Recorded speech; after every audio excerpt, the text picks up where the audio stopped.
Hey, welcome back to my channel. In today's video, I'd like to talk about how to successfully rebrand your business. I'm Anna from brandedbossbabe.com, and I'm on a mission to help you create a stunning online presence that brings you more sales, subscribers, and clients.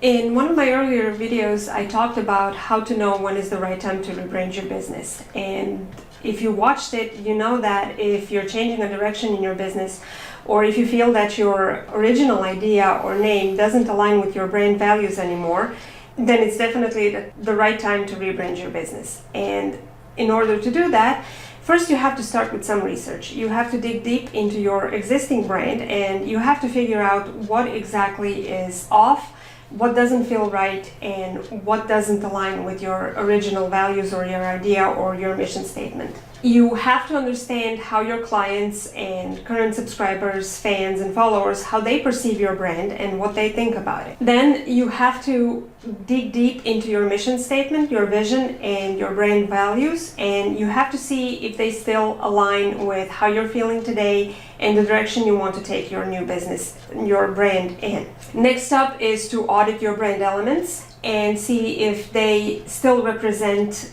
accurately the new direction you're going in.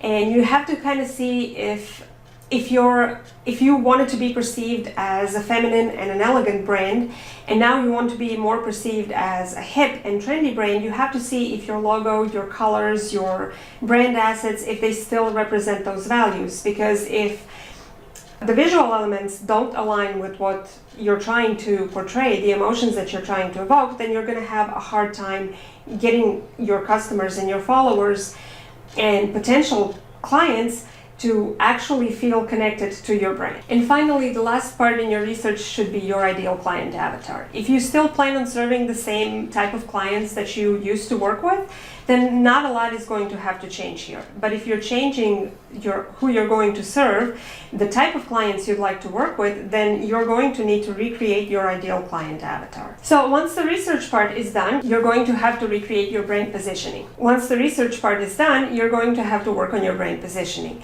This includes your brand mission, your brand vision, your brand values, your strategy, and your name and your tagline. You'll want to revisit those elements and either rewrite them from scratch or take a look at what can still be applicable to your new brand and transfer any elements of your messaging or your brand mission or your brand statement into this new and improved brand positioning guideline that you're going to create for your brand.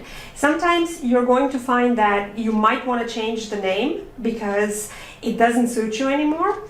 For example, this is something that often happens with people who start off on one path and then realize that they want to expand into other areas. For example, if you're a multi-passionate entrepreneur, you might have started off with doing nothing but virtual assistants for creative entrepreneurs. But as time progresses, you might have realized that you also enjoy offering some coaching or some consulting or other type of service. In that case, if your business name was, I don't know, I'm flying by the seat of my pants here, Happy Virtual Assistant, you might want to expand that into coaching. Then Happy Virtual Assistant doesn't accurately represent your name anymore, so you might want to change your name, but your mission might remain the same, and that is to serve creative entrepreneurs and help them to the best of your abilities to achieve a specific result.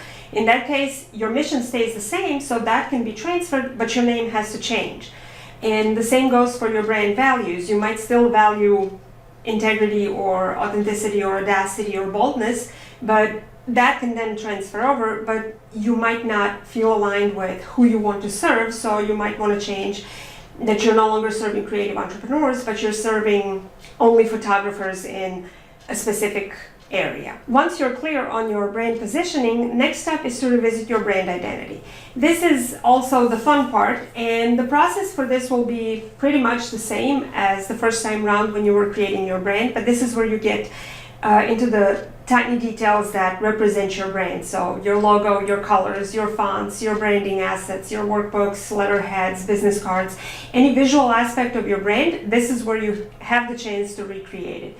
And again, you can recreate it from scratch if the messaging that you found earlier is still accurately represented by your brand elements, then not a lot will have to change here. But if you're going in a drastically different direction, like if you're catering, if your brand palette was soft and pastel colors and now you want it to be bold and audacious, you might want to revisit your color choices as well as your font choices, because the soft feminine palettes aren't going to really accurately represent the bold and the new bold direction of your brand. And as a final part, you will need to revisit your systems and processes, because every successful brand has systems and processes in place that helps them run their business as a smooth operation, as opposed to just, improvising at every turn. So you'll want to take a look at your client onboarding process, your accounting systems, your client management process, your content marketing process, your social media marketing, your email newsletters, any client and partner materials that you have, such as contracts, invoices, letterheads, thank you notes, business cards, basically anything that needs to be updated to reflect your new brand positioning, your new brand identity, your new direction. This is the part where you go to update it, and this is how you make sure that everybody's on the same page again. Now, when it comes to the actual rebranding process, there are two approaches that you can take. You can take just a simple brand refresh. This is when you're not going for a full rebrand design, but you simply want to refresh like your logo or your colors to represent accurately the new direction that you're taking.